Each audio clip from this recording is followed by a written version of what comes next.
अपने ख्यालात को रखे। मानव कांशीराम साहब के व्यक्तित्व और कृतित्व पे अगर प्रकाश डाला जाए तो कई घंटे समय चाहिए, लेकिन इस चिलचिलाती धूप में हमारे तमाम साथी जितना अंदर है उससे ज्यादा बाहर है, परेशान है। इस नाते में ज्यादा समय न लेते हुए साहब ने मानव कांशीराम साहब के व्यक्तित्व और कृतित्व में अपनी बात को रखना चाहता हूँ। मानव कांशीराम साहब का जन्म 1934 में पंजाब प्रांत के रोपड़ जिला खवासपुर गांव है, लेकिन उनका जन्म बोगी साहब जो उनका ननिहाल था, बोगी साहब जो उनका ननिहाल था। पहले वहां ये प्रचलन थी कि पहला लड़का अगर होता है रमदसिया सिख में अगर पहला लड़का होता तो ननिहाल में होता है।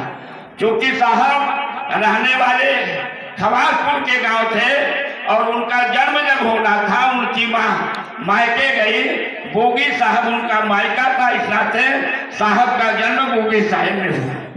तो साथियों, मानव कांशीराम साहब पढ़ने में बहुत थे और मानव कांशीराम साहब हाई स्कूल टॉप किए, इंटर टॉप किए। लोग फर्स्ट आते हैं, सेकंड आते हैं, या फर्स्ट रैंक आता है, सेकंड रैंक आता है, लेकिन कांशीराम साहब हमेशा टॉप पाते थे।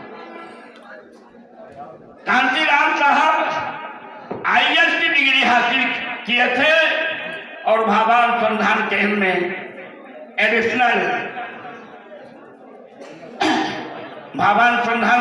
एडिशनल डायरेक्टर पद पर थे। मानव कांशीराम साहब कभी नहीं जानते थे कि बाबा साहब डॉक्टर भीमराव अम्बेडकर कौन थे। क्योंकि वो साइंस के विद्यार्थी थे, साइंस में मन लगाकर पढ़ते थे और उनकी इच्छा थी कि हम उच्चतम से उच्चतम शिक्षा हासिल कर सके। इस नाते बाबा साहब से अनभिज्ञ थे मानव कांशीराम साहब। ये तो कहीं एक घटना ऐसी घटित हुई कि बाबा साहब 6 दिन